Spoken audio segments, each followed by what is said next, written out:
안녕하십니까. AP투자연구소 이세훈 전략 팀장입니다. 오늘 함께 살펴볼 종목은 안랩이 되겠습니다. 코드 번호는 053800이 되겠고요. 현재 시각 2021년 4월 13일 화요일 4시 8분을 지나가고 있습니다. 앞서서 이 내용들 꼭 한번 읽어봐 주시면 감사하겠습니다. 오늘 안랩은 이제 0.14% 정도의 소폭의 하락 흐름들을 보여줬습니다. 이 회사로 일단은 뭐 간략하게 좀 설명을 드릴 것 같으면 이 보안 솔루션을 제공하는 업체가 되겠습니다. 쉽게 말해서 우리가 이제 V3라고 하는 이런 이제 백신, 컴퓨터용 백신이나 보안 솔루션을 통해서 이제 금융 시스템이나 이런 것들에 접속을 해도 이런 백신들이 막아주는 거죠. 바이러스나 이런 부분들을.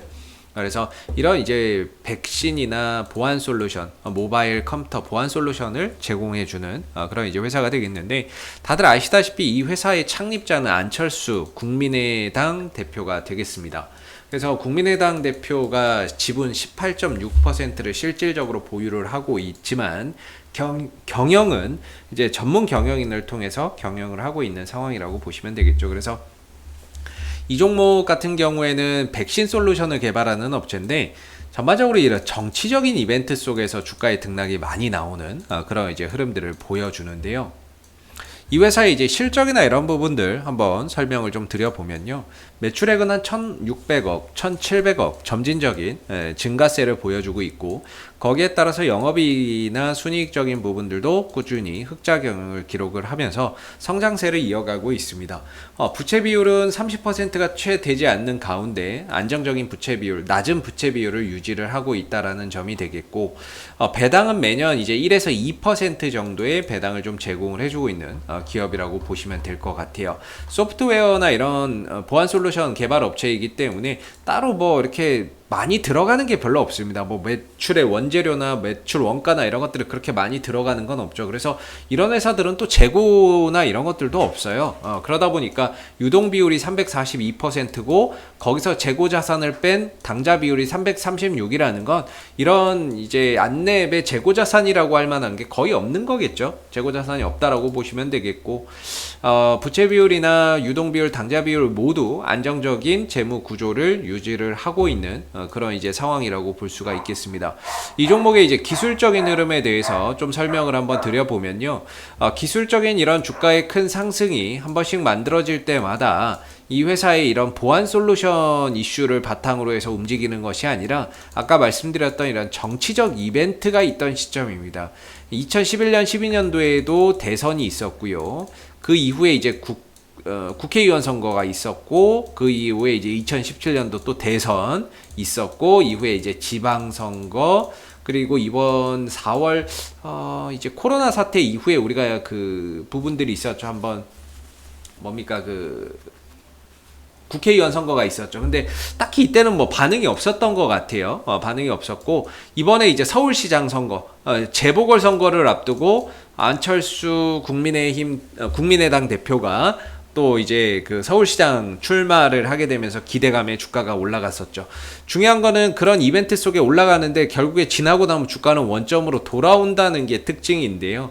그래서 한 번씩 주가나 이런 부분들이 정치적인 이벤트 속에서 강한 상승을 보여주기는 하지만 결국에 실적을 바탕으로 해서 움직이는 것이 아니다 보니까 오랜 기간 머물지 못하고 다시 주가나 이런 부분들이 원래대로 좀 회귀하는 그런 이제 모습을 보여주고 있는 상황입니다. 그래서 중요한 거는 지금 그 국민의당 이 안철수 대표가 뭐 국민의힘과 또 합당 뭐 이런 부분들을 지금 또 추진하고 있죠. 또 힘겨루기가 이루어지고 있는데, 사실 뭐 서울시장 출마 선언하면서 대선은 안 나오겠다 이런 이야기를 했었지만 최근에 또 발언들을 보면은 야 이것도 결국에 또 대선에도 또 나오는 그런 이제 분위기 아니냐라는 식으로 또 의견이 모아지고 있습니다. 그래서 지난번에 서울시장 그 재보궐선거 출마 기대감이 올라갔다가 단일화 후보에서 탈락하게 되면서 급락이 나왔는데 이 부분들이 좀 과매도 영역에 들어간 가운데 또 뭔가 국민의힘과의 합당 가능성, 그 다음에 대선 출마에 대한 또 의지를 또 내비쳤다라는 소식 때문에 급락 이후에 또 빠르게 반등이나 이런 부분들을 만들어냈던 부분입니다. 그래서 어느 정도 이 하락 부분에 대해서 기술적 반등은 나올 만큼은 저는 나왔다 이렇게 보거든요. 그래서 개인적으로는 이 안랩이 지난번에 한 95,000원대에서 6만 한 3, 4,000원 정도까지 떨어지게 되면서 이 하락분의 딱 절반 정도까지는 저는 반등이 나올 수 있을 거다라고 이전 영상에서 한번 이렇게 언급이나 영상을 좀 남겨드린 부분들이 있습니다. 그래서 그 반등이 한 절반 정도는 딱 나왔어요. 이거는 이제 무슨 반등이냐면 말 그대로 하늘 높은 곳에서 공을 땅바닥에 떨어뜨립니다. 공이 뛰죠. 예, 공이 뛰는데 떨어뜨렸던 시점까지 올라오지는 않습니다. 일반적으로 떨어뜨렸던 거에 한 절반 정도 반등이 나오고 이후에는 더 작은 반등 이런 식으로 하면서 공이 이렇게 탄성 반등을 보이죠. 그런 원리거든요. 그래서 급락이 나왔기 때문에 여기에 따른 기술적 반등이 이번에 출현이 됐고 반등 이후에 재차 방향성을 어디로 가져가느냐, 위로 가져갈 거냐 아니면 한 번 정도 눌렀다 가져갈 거냐에 대한 중요한 이제 방향성 재탐색 구간에 들어가고 있다라고 봅니다.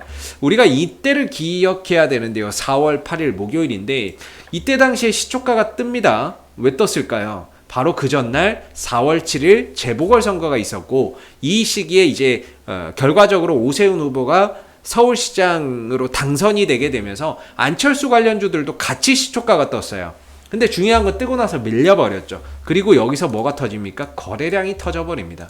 음봉에서의 거래량이 발생이 되면서 이 부분들에서 결국에는 누군가는 샀을 것이고 누군가는 팔았을 것입니다. 그러나 주가는 떨어졌기 때문에 이때 샀던 사람은 뭐다? 죄다 물려있는 상황이 됩니다. 그러다 보니까 올라갈 때는 이 부분에 대한 매물에 대한 압박을 받을 수밖에 없는데 그럼 이 매물을 소화하고 가야 되기 때문에 결국에 거래량이 터져줘야 되거든요. 이 앞선 음봉보다 거래량이 터져야 되는데 이 앞선 음봉보다 거래량이 지금 어때요? 터지질 않습니다. 결국에 힘이 조금씩 빠져가고 있다라는 거죠. 근데 중요한 건 아직까지 그래도 희망은 있다. 왜 그러냐면 결국에 이 종목의 아직까지 단기적인 방향성은 상방입니다. 5일선과 11선이 상승으로 가고 있고 주가가 그 위에 머물러 있으면 주가의 단기적인 방향성은 상방으로 봅니다.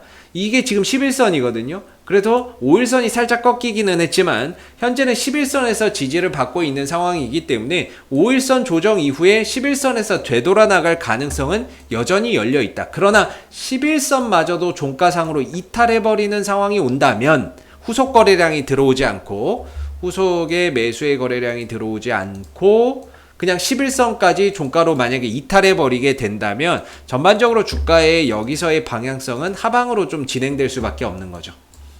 그래서 지금 이 국면 오늘 이제 시가는 약세 출발이 됐지만 종가는 어떻게든 좀 버티면서 양봉을 만들어냈는데 여기서 또 정치적인 이벤트나 뭐 합당 이슈나 이런 것들이 더해진다면 아무래도 주가나 이런 부분들이 추가적인 단기 슈팅이라도 좀 더 가져갈 수 있는 부분들이고 만약에 그런 부분들이 좀 길어지거나 이슈적인 부분들이 나오지 않는 상태가 된다라고 한다면 주가의 이런 조정이나 이런 흐름들이 좀 늘어질 수 있는 부분이라고 봅니다. 그래서 지금 급락 이후에 외바닥 반등이기 때문에 한 번 정도 눌러주는 것도 나쁘지 않다. 저는 이렇게 생각을 하고 있는데요.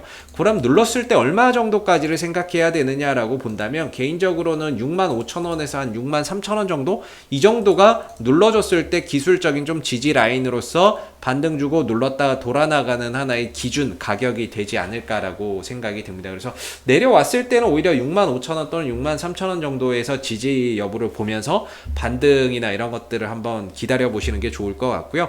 현재로서는 보유자분들의 영역이다. 여기서 아직 11선이 종가상으로 이탈된다면 어느 정도 좀 대응이 들어가야 되고 만약에 11선을 계속해서 살려서 간다면 좀 더 흐름을 좀 타봐도 된다라고 말씀을 드릴 수가 있을 것 같고 수급적인 부분에 있어서는 이 종목은 정치 테마주라서 딱히 외국인들 수급 때문에 간다 뭐 이렇게 이야기하기는 좀 어려운데 최근에 어찌됐던 상승에 외국인들의 수급이 더해진 건 사실이죠. 근데 뭐 아무래도 사고 팔고 다시 사고 팔고 하면서 어느 정도는 외국인들도 단타로 좀 대응하고 있는 게 아닌가라는 생각이 듭니다. 그래서 어느 정도 지금 국면에서는 방향성을 좀 재탐색하는 구간이고 한번 눌렀다 가는 것도 나쁘지 않다. 그러면서 바닥을 좀 더 견고하게 만들어 간다면 누군가에게는 또 하나의 기회가 좀 될 수 있는 그런 이제 부분들이라고 볼 수 있고, 현재로서는 보유자분들의 영역 속에서 추가적인 방향성을 확인하는 그런 이제 구간이라고 설명드릴 수 있을 것 같습니다.